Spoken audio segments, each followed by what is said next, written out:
the America's Cup is headed this way. It's the primary sailing competition in the world. But tonight, the competition will be on two wheels. It's the AMA Camel Supercross Series.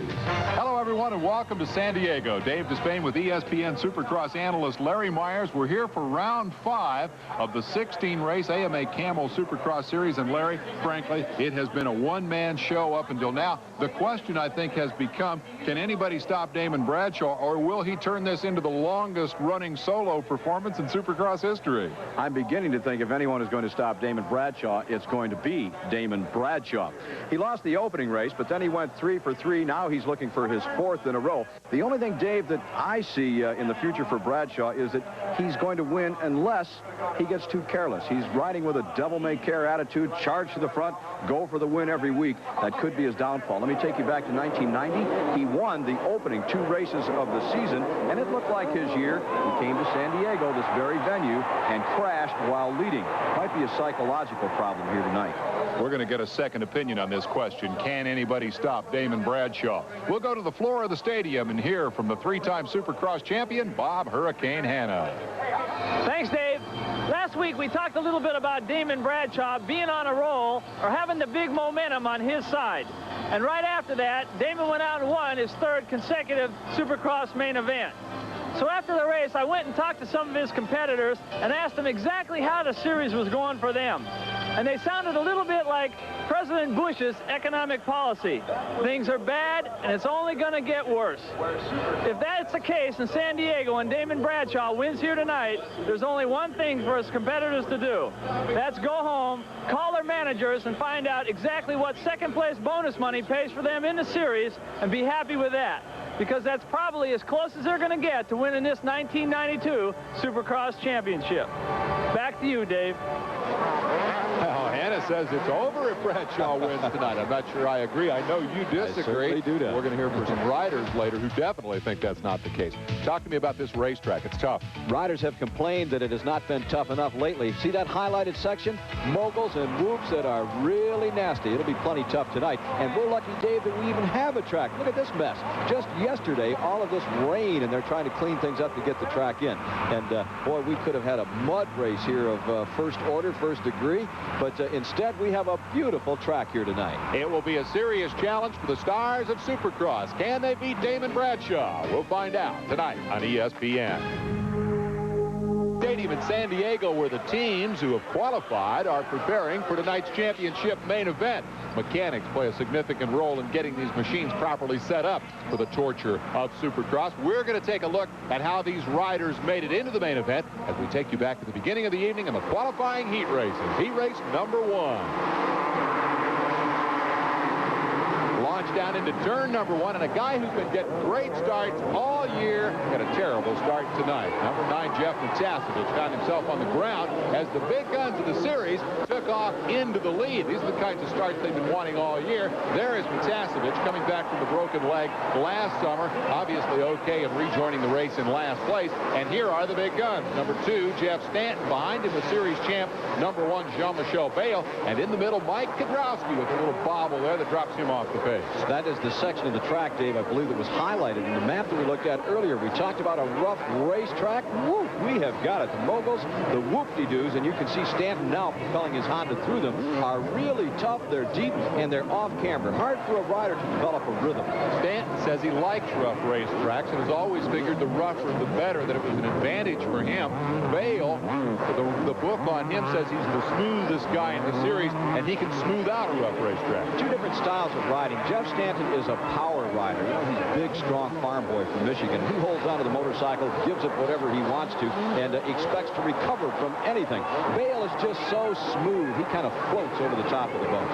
They are pulling away at this juncture from Kedrowski, who had the bobble that you saw earlier. There is the inside move by Bale. Is it good enough to make the pass? Nah, Stanton looks back over his shoulder, says, I got this guy covered. They are teammates, but they are definitely rivals. They are now. Had they not been teammates, I think probably probably you would have seen Bale stick a wheel on the inside and go for broke along that juncture of the race, or during that juncture. But because they are teammates, try to avoid conflict. They need to make it into the main event, and only the top 4 riders will make it to the main out of the heat race. And look at this. Big trouble for Jean-Michel Bale in that very section of the track that you discussed. Now, he gets up and runs over and sits down on a hay bale, but I think that was mostly adrenaline. This guy took a heck of a lick, and we'll go back and take another look at it. In fact, we'll take a couple of looks at it as Jean-Michel Bale tries to recover here. Now, this will put him in the semifinal. He's not eliminated from the race, assuming that he can come back and ride after the lick that he took. Look here. Watch this.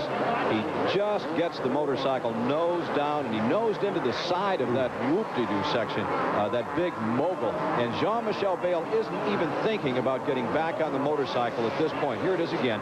So look at the front end. It just buckled underneath him. He hit with such force. And he's not even thinking get back into the race. He's hurt. The seat sort of absorbed some of the impact there and may have saved him. Stanton, meanwhile, now has a huge lead. He's out front all by himself. And we see Doug Dubach now moving up to join a battle with Tony Goldberg. Tony is an Australian rider. He is racing in America, getting a taste of what is generally conceded to be the prestige motocross championship in the world. And right now he's racing for 4. As a matter of fact, in Australia, there is a supercross series, and this young man, Tony, is leading that series. So he's come to the States to tackle the likes of Doug Dubach. Dubach takes 4th spot away. Bale back on his feet, gathering up his belongings and heading back for the Honda pits as if to say, I think I'm going to live. I want to try to ride the semi. I don't know if that aide guy is trying to get an autograph there from Bale or what he's trying to do. Bale just wants to go back to the pits. He wants a little bit of, I think, tender loving care. Stanton in the lead all by himself, and we should give a call to the 3rd place man, Sean Kalos, who's been riding very effectively here, and will take the 3rd transfer spot. Stanton gets the victory. Kudrowski survives the early bobble to take the 2nd spot behind a lap rider. It is in 3rd spot Kalos, and in 4th spot Dubach, and the Australian will have to wait for the semifinal. Let's go to Victory Lane and Bob Hanna. Jeff Stanton, fantastic ride. How's it feel to be back out front? Well, it feels good. It's definitely not the most important one, but the main event's yet to come. Confidence for the main? Yeah, I feel good. The bike's working great, so I just have to get it all together and beat the Wild Man. Good luck. Thank you. Well, the Wild Man, I think we can assume, is Damon Bradshaw. Over in the Honda pits, Jean-Michel Bale, and he is a hurting puppy. I wonder if he's thinking, gee, I hope that motorcycle's bent up badly enough I don't have to ride the semi. They are hard at work on the bike to get it back in shape. He has not lost his chance to qualify for the feature tonight, so the Honda team will worry about the bike, and Bale will worry about getting himself together as we go on to the highlights of heat race number 2. Out front, well, it's the Wild Man. Wild Man, Damon Bradshaw. This is all Damon Bradshaw. He looks back one time and says, see ya, and that's the last time he looks back the rest of the night. We will get looks at number 6, and that, of course, is Jeff Ward, wrapping up his Supercross Series career. Behind him comes another Kawasaki. Number 59 is Michael Craig, the Ultracross champion. 111, Stefan Everts, the Belgian, who will leave here after tonight and go back to Europe to prepare for the Grand Prix season. And out front, a Damon Bradshaw runaway. Seen a lot of those this year there. Damon Bradshaw, Bob Hanna talked earlier, and I think this is time maybe to refute something of what Bob says. He feels if Bradshaw wins tonight that the series is over, and I don't agree with that at all. We have yet to see the big guns get together, Dave, and go at it for an entire race. When that time comes and Bradshaw beats him handily, then maybe I will concede. Right now, battle's back in the pack. Rider number 20 was Eric Kehoe. Number 10, Larry Ward. That would be 5th and 6th spot, and that is just outside the transfer. So these guys need to be moving forward, and we get a glimpse here of number 5, Guy Cooper, who always moves forward. He doesn't know any other way to ride. He was the victim of a bad start. And look at this traffic jam. He's going to try to get through this mess and up into the transfer position, which, as we said, is 4th, and that is a long way behind Damon Bradshaw right now. He has been inconsistent in one sense this year. He has not done well in all of the qualifying races. Sometimes he wins, sometimes he's in the back. Here is now a battle for 2nd, and it is the 2 Kawasaki Kawasaki riders. The factory rider is Jeff Ward, age 30, as we said, wrapping up his career. And behind him comes the kid, Craig, who wants to put pressure on the old man here, but Ward seems to be hanging in there pretty well. Mike Craig is very impressive, giving no ground. Actually, I should say taking ground is what he's doing, as he had the wheel on the inside of Ward. Experience kept Ward there. Ward did not allow himself to be moved out. Craig had to regroup. He'll try it one more time. Both riders impressive. One, though, like you say, on the way out, and another one on the way up. Here is number 111, Everts, and he has taken advantage of this battle going into the final lap to move himself up into a possible passing position here in the final circuit of this racetrack. Ward reaches down, finds a little something extra, puts a little distance between himself and Mike Craig, and that's going to leave Everts, I think, with no opportunity to catch up and make the pass. Everts is an interesting story in terms of the speculation that he might be the next Jean-Michel Bayle. He has a Roger DeCoster connection. He is Belgian. Right now he rides for Suzuki, but no contract in motocross is forever. A lot of people think he may come to the States. Well, Dave, predictions are risky. You just made one. You figured that Everts is going to hold on to that number 4 slot. Watch what happens here. He's going to take a wide line through this set of whoops. Bingo. Michael Craig is lunch, and Everts is in third.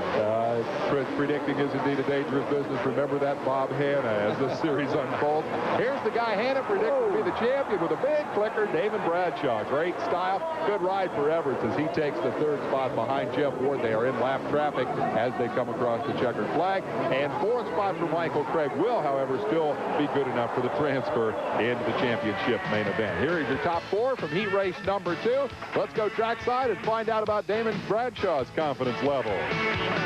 Damon, great ride. Is that what we've got to look forward to in the main? Yeah, Bob, I feel really good. I got off to a good start. I feel like it's, going to be a good night for me so far, so we'll have to wait and see in the main. Good luck, Damon. Thanks a lot. Bradshaw won the 2nd heat and is now getting ready for the main event. When we come back, we'll check the highlights of the semifinals here in San Diego. With AMA Camel Supercross action, nearly 40,000 fans on hand to watch the semifinals. Significant tonight because of the presence of the series champion, Jean-Michel Bayle. After a big crash in the heat race, comes back to try to make the feature via the semi. Number 9, Jeff Matasevich out front. Watch the right side of your screen.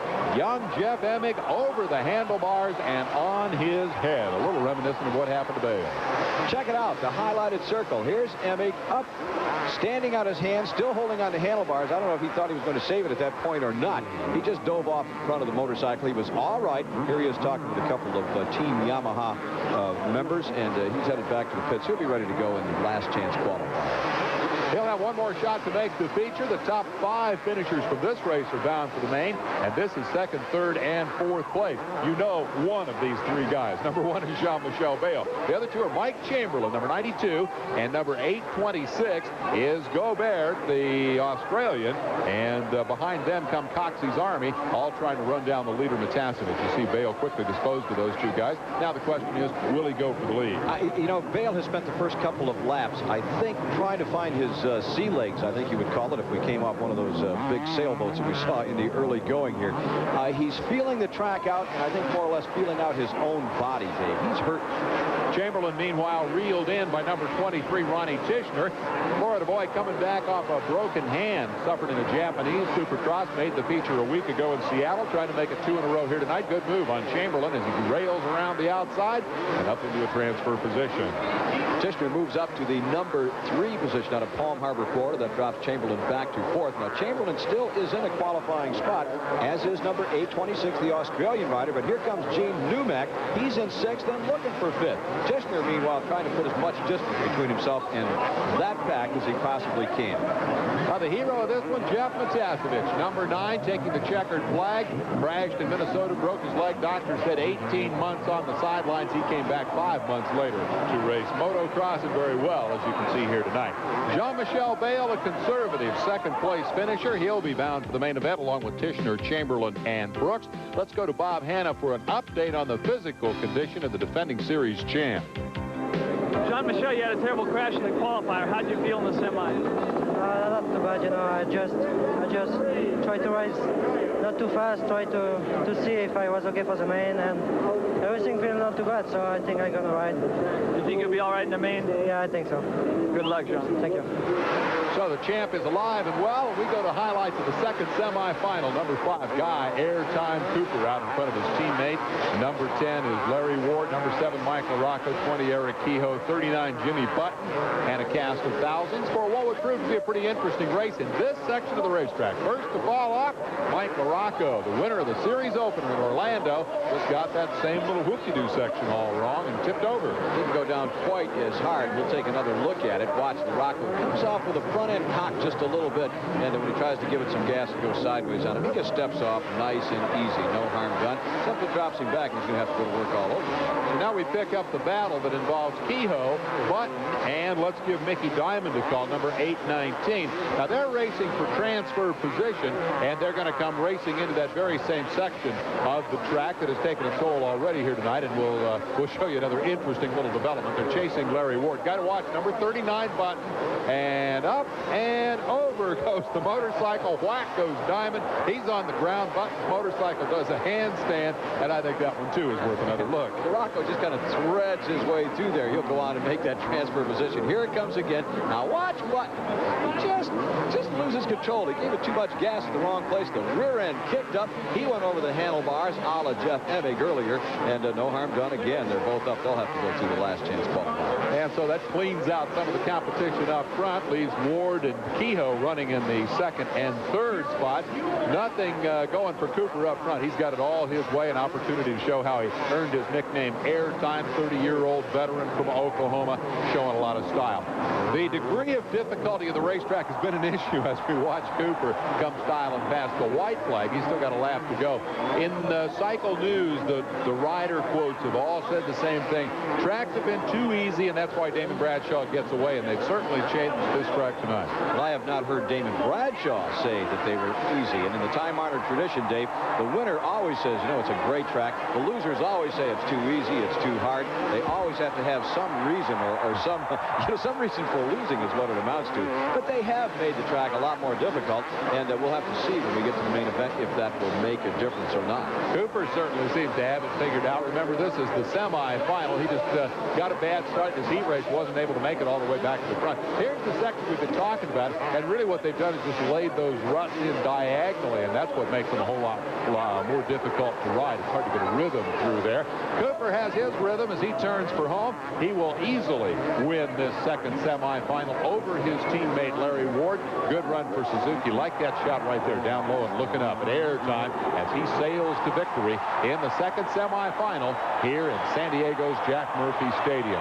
Second place goes to his teammate number 10, Larry Ward. Eric Kehoe takes the third spot. Rocco got up off the ground to finish fourth. And Eastern Region 125 rider Jeremy Buell comes west and gets fifth. Let's go to Bob Hanna. Guy Cooper, you've been plagued with bad starts. You got a good one. How's it feel to be back out front? Oh, that's what I want to do in the main. I just hope to have a good start and stay on two wheels. The track is so tricky out there. Wouldn't believe it. You look fantastic, to say the least. Did you feel that way? I got going there towards the middle. The track has got those little ruts in it and the steep jumps, and you hit one at a good speed and you go, all right, that's right. The next lap you hit it with a little bit more speed, and the next thing you know, the front end's dropped and you got the panic rev going. So it's one you got to keep a real good concentration on. Right like that in the main, you'll win it, guy. I hope so. All right, congratulations, Cooper. In the last chance qualifier, Mickey Diamond and Jeff Emig avoided the panic revs, took the top two spots in the last two transfers. We now have 20 riders qualified for the feature. And while Cooper's motorcycle undergoes final preparation for tonight's championship main event, the two-time Supercross champ Jeff Stanton opts for a massage in the back of the Honda truck. We'll be right back. Stadium in San Diego to meet the stars of the future. This is Jeremy Mcgrath. He's the Western Region 125 champion, and his teammate Buddy Antonez is trying to figure out a way to beat Mcgrath. He's been second, but he thinks he's still got a chance to win the title. Oh, definitely. There's still 5 or 6 races left. I'm not sure what, but he's not that far ahead of me, and you know, anything can happen. that, you know, it's still a long series. Last year, as you know, he ended up breaking his leg before the end of the series. So, you know, you never know. I'm just trying to stay as consistent as possible and think of the long term of the series. And, you know, a win will come when it comes, and I'm not going to fight it and try and make it happen before it's going to happen and end up, you know, crashing and getting out of the points. So I just want to stay as close to him as possible. A level-headed Antonez, and for the series point leader, Mcgrath, the opportunity to sign lots of autographs and explain to us why he has so thoroughly dominated this year. Well, I really think that the tracks are a little bit better this year. You know, the bikes are really well, and I think that, you know, I'm in a little bit better shape than last year. I'm getting better starts, and I just really think that, you know, it's based on a lot of things, not just one thing. And there is some tough competition out there still, but I just think I'm in a little bit better shape than they are. Well, he's certainly in better shape than he was a year ago at the season's finale when he won that #1 plate. He had that broken leg Antonez was talking about, rode the race anyway, finished 9th and locked up the championship. So definitely the man to beat here this evening, Jeremy Mcgrath, in the qualifying heat race. We'll go back and see some of the other stars of this one, including the likes of Tyson Boland, number 27, 46 is Smale, number 218 Ray Crum, and number 37 Jimmy Gaddis. A different qualifying format. The top 9 actually transfer out of the heat races, so the positions in the top 5 are not quite as critical here. Yeah, there are no semi-final events in 125 competition. They have 2 heat race competitions. Top 9 go into the main, as you said. Then we go directly to a last chance qualifier where we take the top 4. Boland here in a pretty good race with Smale, and Tyson Boland, of course, was one of the big stars of the Seattle Kingdome race last week in the 125 class. We come back for the finish, and we see Mcgrath obviously learning his styling maneuvers from the big guys. And here's that race that went right down to the wire. Smale made a run at Boland, couldn't get around. Ray Crum and Jimmy Gaddis rounding out the top 5. And the remaining transfer spots go to Shane Trittler, Chris Neal, Craig Kanoy, and Tony Graves. We go on to the highlights of the second qualifier for the 125s. Number 65 factory Phil Lawrence out in front of the 69. Kyle Lewis, 22, is Buddy Antonez. Tired of running second to his teammate in the main events. He's running 3rd here in the heat race, so he's got a little catching up to do. How do you suppose a rider gets a name like Factory Phil? What kind of a nickname is that? I was hoping you'd tell me that, but I'm sure he likes it a lot. You run out front. That's how you do it, and he's doing that in the heat race over Lewis and Antonez, and that was really the battle here in the second of the heats. Antonez, as you can see, keeping the pressure on Lewis. They've had at it pretty good on a couple of other occasions here in this Western 125 championship battle. And here you see the interval. Factory Phil's got him covered. That goes back to that racetrack again as Buddy Antonez takes over that number 2 position. We're talking about easy or tough. I wonder if the track is too difficult this week and the riders are having trouble making passing maneuvers. It's certainly more difficult for a 125 rider, I would think, than a 250 rider. Well, that's a very good point. When you ride a 125, you have to keep it revved up on the power band, and through the whoops, that's kind of difficult. Turning for home, you see that Antonez has made a pretty good run at Phil Lawrence, but comes up a couple of bike lengths short nonetheless, but he definitely wins the styling contest at the end of heat race number 1. They're both bound for the main event along with Kyle Lewis, Tommy Clowers, Damon Huffman, one of the emerging California stars, just 16 years old.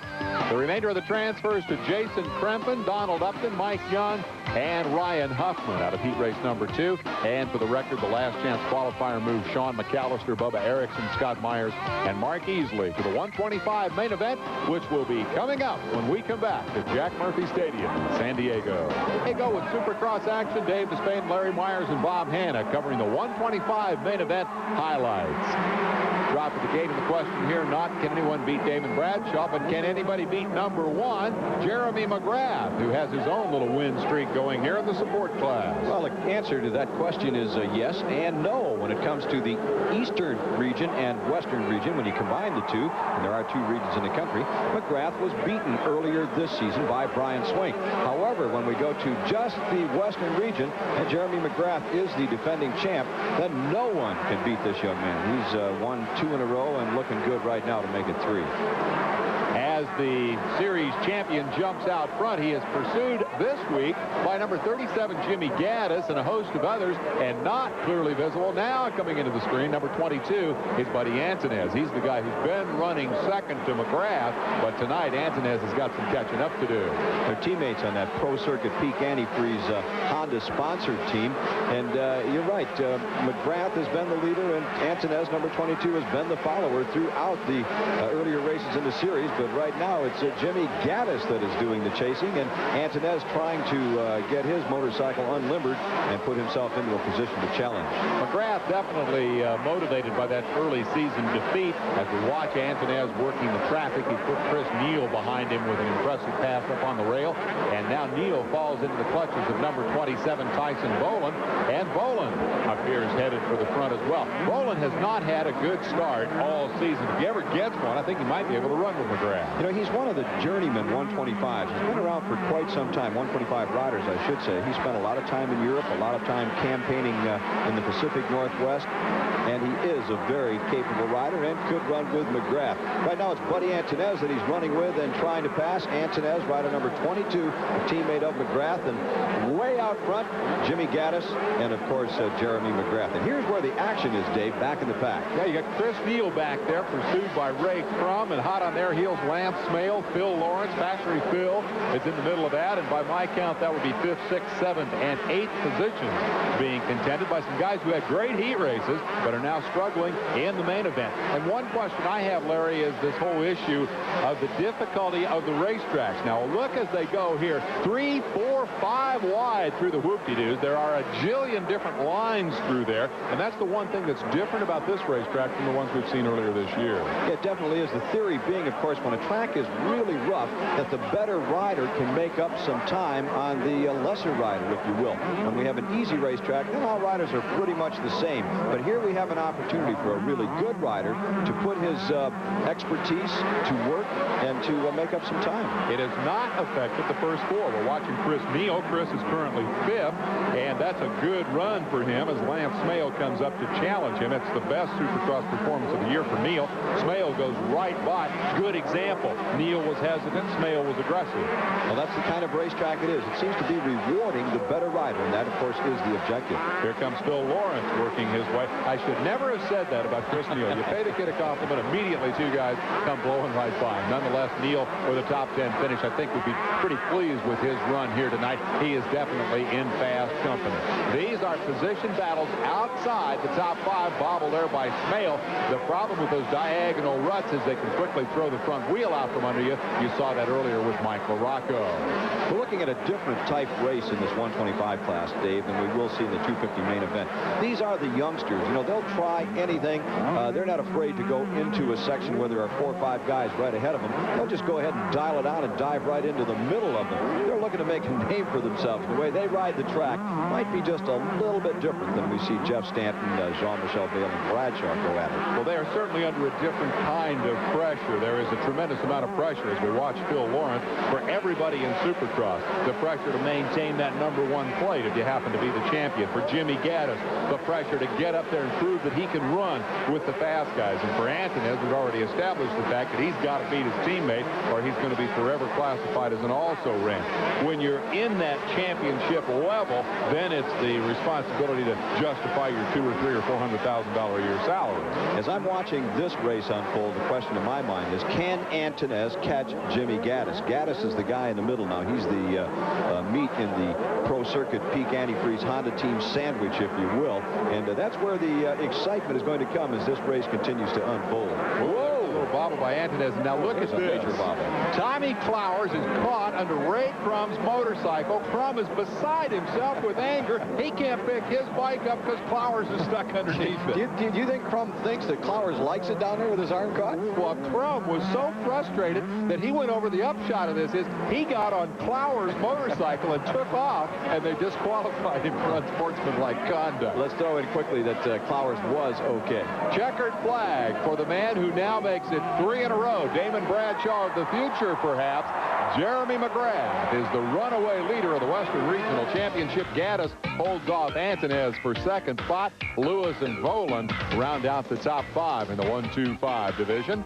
Rounding out the top 10, Huffman, Smale, Neal, Lawrence, and Graves. Let's go to Bob Hanna with the winner. Jeremy Mcgrath, 3 wins in 3 weeks. Are you and Damon Bradshaw having some sort of contest? Well, we might as well be. You know, he's jamming, and I'm going really good, you know. I hope we're in some kind of contest. I like this winning stuff. Good ride, Jeremy. Thanks a lot, Bob. I think that's as pumped as I've seen Mcgrath all year. He leads the Western Regional standings now by a healthy margin over his teammate Antonez. Good battle for 3rd, 4th, and 5th. The fans eagerly await the 250 championship main event as the 125 corks pop. We'll be back with more from San Diego right after this. Main event time, and this is the man of the moment, the man of the hour, indeed the man of the entire season. Damon Bradshaw has won 3 of the 4 races thus far. He's looking for his 4th consecutive victory here this evening. Bob Hanna has already predicted that if he wins tonight, the championship is over. So we sent him down to talk to the rest of these guys. What's it going to take to beat Damon Bradshaw, guys? Tonight it's going to take a real good start, and then hopefully we'll beat him. It's going to take a good Honda, a little hard work, and a little bit of good luck. Jeff, what's it going to take to beat Damon? It's going to take a veteran, and I'm the man. Jean-Michel, what's it going to take to beat Damon? Just GMB. JMB, Jean-Michel Bale, series champion, but right now just one of a lot of guys who have not been able to beat Damon Bradshaw. They need to pick a number and get flying. You betcha. We're ready for the 20 laps that will decide it here in San Diego. The gate about to drop, and let's see who's going to get the start tonight. It is Mike Kudrowski, number 3, who grabs the lead. His teammate Jeff Ward in second spot. Damon Bradshaw is third. So it is not the spectacular start that he has had in the last 3 races. He's led 59 of the last 60 laps in main events. He's not going to lead lap 1. He's in danger of losing third. Number 9 coming up to make it a Kawasaki freight train is Jeff Matasevich. And Matasevich does not quite get the job done. Bradshaw used that outside rail where all the power and the speed is to hold on to that number 3 position. Kudrowski is the leader as Bradshaw puts the pressure on Jeff Ward, and the rest of the field comes storming behind. You got a glimpse of number 1, Jean-Michel Bale, trying to catch up, and there goes Bradshaw, aggressive early. What a move. He's not waiting. He went high, then just cut to the inside. Jeff Ward had no idea he was coming, and he was set up perfectly for that pass. Didn't we just hear Jeff Ward say it was going to take a veteran to beat this kid? That was a veteran kind of move that Bradshaw just pulled. You got it. There is the signal to Kudrowski. Gas it up. Nobody needs to tell Mike that this man is on his heels. Damon Bradshaw, currently second. Mike Kudrowski, the race leader, has never won a Supercross main event. He's been a solid competitor in the 125 class, twice the national champion in that division. A Supercross victory has eluded him, and if he is going to claim his debut victory here this evening, he's got to hold off Damon Bradshaw. His turn to try and do that. Nobody else has been able to this year. Dave, I think it's good to point out that in earlier races, we saw Bradshaw move immediately.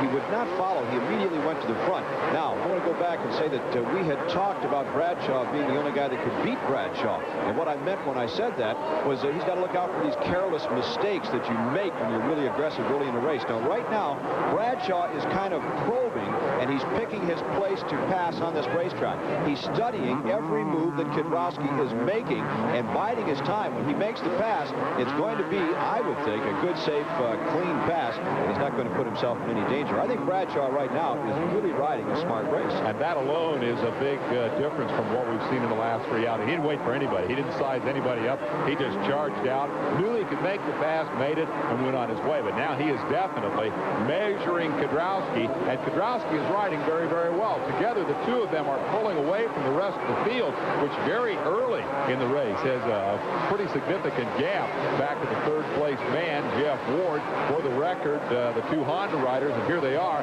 5th and 6th for Jean-Michel Bale and Jeff Stanton, and locked in a teammate struggle. We've seen this all year long. They're racing each other. They look like they're doing battle, but they're not racing for the lead like they were last year. I can't wait for the race when the gate drops and we have all of the really good guys into that first corner and out of the first corner together. Stanton makes the pass on Bale, takes over the 5th spot, will set his sights on number 9, 9, Jeff Matasevich, who currently sits in 4th. And Bradshaw rides the rail to within a couple of bike lengths of the leader, Mike Kudrowski. Kudrowski through the whoops, calm, cool, collected, doesn't seem to be showing the pressure at all. Well, one of the things that I like that Kudrowski is doing is riding his own race. He's not worrying about Bradshaw. You don't see him looking behind him, wondering where Bradshaw is going to come from. He's taking his lines. He's riding the best race that he possibly can. And I think he's saying, hey, if he gets me now, then he gets me. I am dazzled at the pace. They have put a straightaway on 3rd place, and Kudrowski is setting that pace, albeit pushed by Bradshaw. Here's Kudrowski on the good line. Bradshaw going out into the wide open spaces there. Will he pull off the pass? He got him. Oh, that was a major league supercross pass. Bradshaw went to the outside, just dialed the throttle of the Yamaha, used the high part of the racetrack, and railed around Kudrowski. That was beautiful. He set that up through that most difficult set of whoop-de-doos we've talked a lot about here this evening. It has been a trouble spot for a lot of the good riders, but it was like a freeway to the lead for Damon Bradshaw, who now takes the advantage on lap 4 and immediately opens up the separation over Mike Kudrowski. We'll be right back. Here goes Jack Murphy Stadium, where Damon Bradshaw is leading round 5 of the AMA Camel Supercross Series over Mike Kudrowski. Jeff Ward, number 6, trying to close in from 3rd spot, and behind him his teammate Jeff Matasevich. Number 2 is Jeff Stanton, and number 1 Jean-Michel Bale. As we set the top 6, the battle for position right now is 4th and 5th between Matasevich and Stanton. That one's been going on for a while. Stanton's not having much luck getting around. Well, we talked about easy tracks and tough tracks, and I think we're finding now that no matter how easy or tough the track is, when you have good guys up front, passing is very, very difficult in Supercross. Well, now the interesting thing to me about this easy track, hard track thing is that so far the results are the same. We've been on 3 easy tracks the last 3 weeks. Now we're on the hardest track all year long, but I don't see a lot of difference. I see number 4 out front running away from the rest of these guys. And like I said, number 4 is going to tell you when this one is over that this was a great racetrack. And we're going to go back in the pack, and I'm sure that there's someone back there that's going to say, boy, this track was terrible.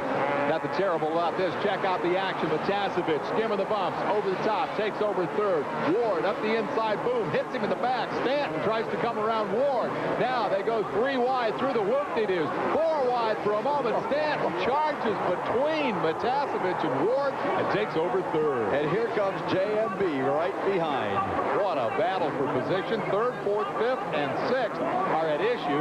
Ward was the big loser in that. He went from 3rd to 6th in the span of 2 straightaways and a set of whoop-de-doos, and Stanton is definitely charging. Now, this is the kind of Jeff Stanton action we've been looking for all year long. Bale, number 1, going to work on Matasevich. Stanton splitting in 3rd. Jean-Michel Bale now in 5th, trying to catch Matasevich. Now, Matasevich has been good in the early part of the race all season long. Because of that leg, though, he's not 100%. He starts to fade. The question is now, how long will he hold up Bale before he does start to fade and Bale can get around him? And, of course, Bale's still a little bit of a question mark after the brutal crash in his heat race. He may be a little detuned, so you got a couple of guys there for whom health is the issue, currently running in the 4th and 5th spots. Stanton charging hard, pulling away, maintaining, I'm sure, the hope that he can catch up. Bale goes to the outside on the line that Bradshaw used to make that pass. Zings in underneath. Is he going to get around him here? I don't know. Matasevich, yes, he is. He's going to make it. But Matasevich looked over and he saw Bale and he tried to take that line away, but Bale just kept right on coming. Then he changed lines and dropped down underneath him, and that made the pass for him. Boy, Bale is slick. He is just a master at passing. Whether the track is easy or difficult, whether it's smooth or rough, he can always find the smoothest place to go, and he makes it look so effortless. He really doesn't use a lot of frantic body English to control that motorcycle. The Supercross is an aggressive type of riding, and when we talk aggressive, of course, we have to look at this man, the leader, Damon Bradshaw, the most aggressive rider on the circuit. He combines 2 things. He combines the grace and the beauty that Jean-Michel Bale presents with the aggressive brute force of maybe, say, a Jeff Stanton. In that second spot, you got a glimpse of number 3, Mike Kudrowski. He led it early. He's been stuck in the runner-up spot since this man, Damon Bradshaw, went flashing by.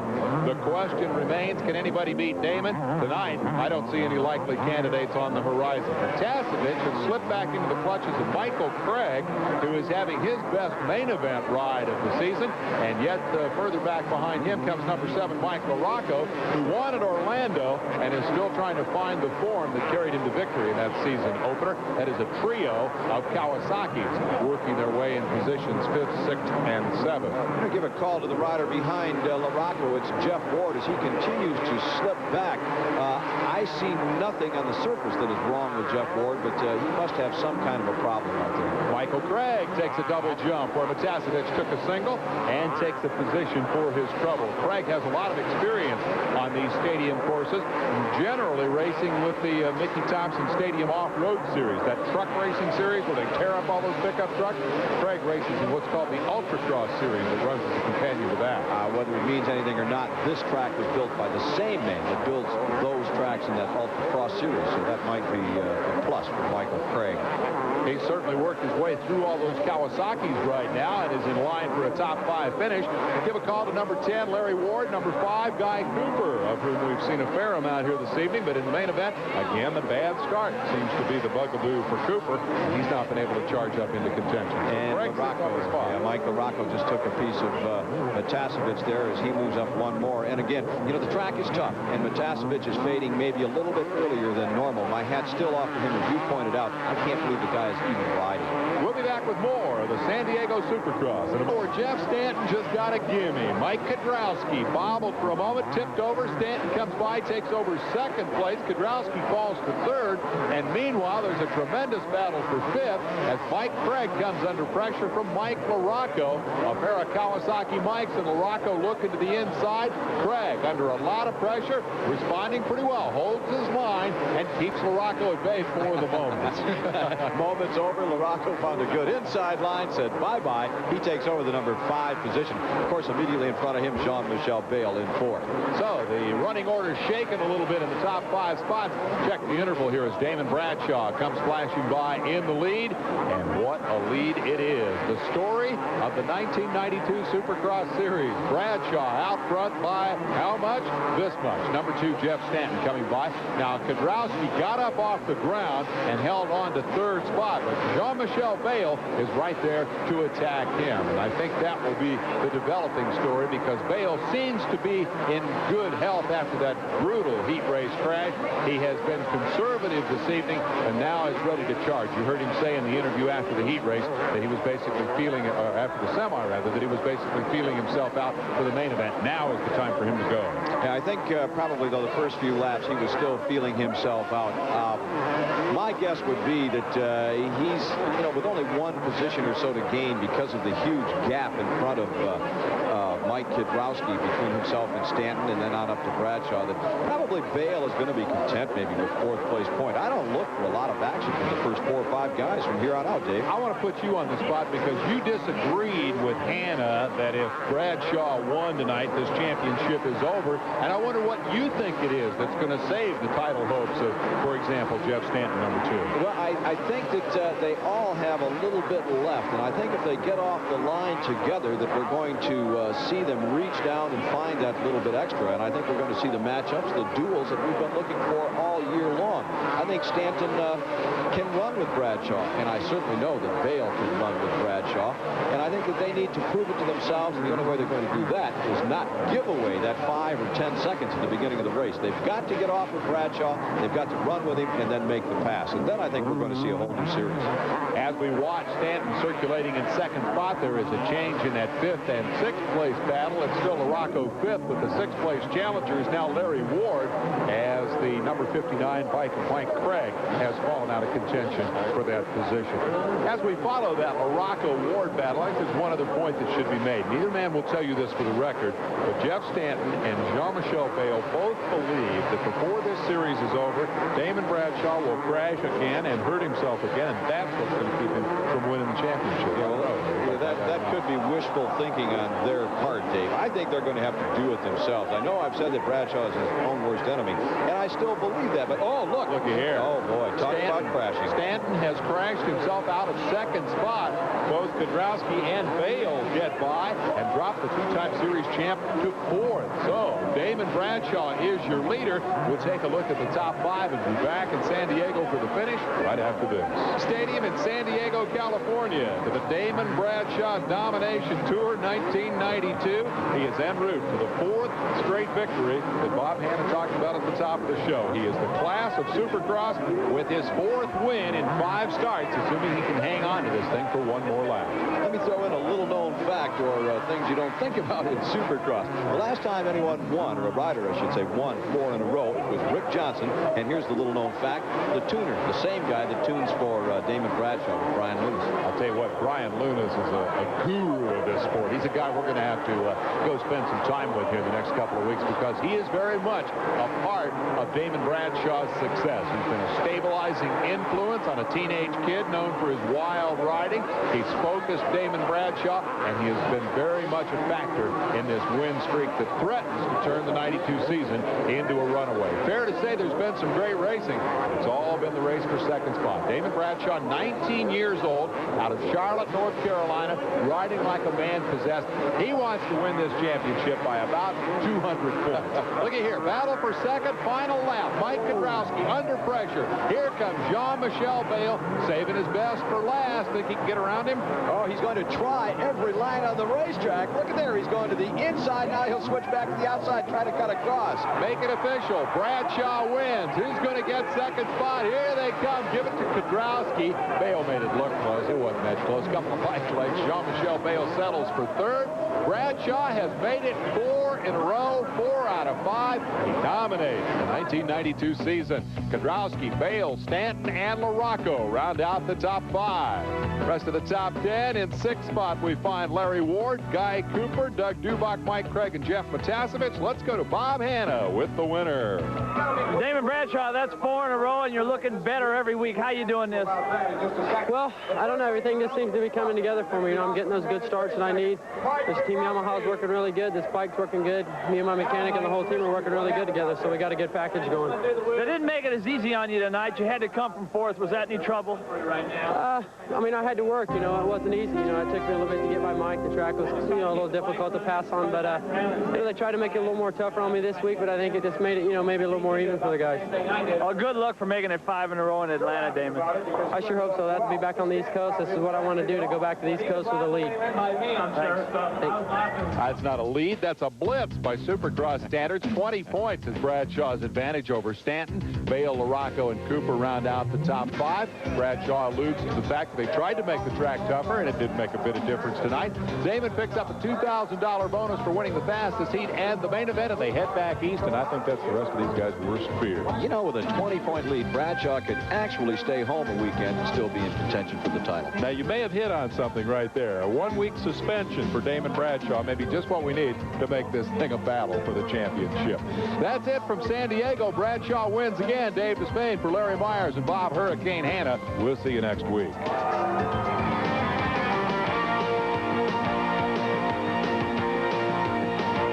Series centered in Indiana.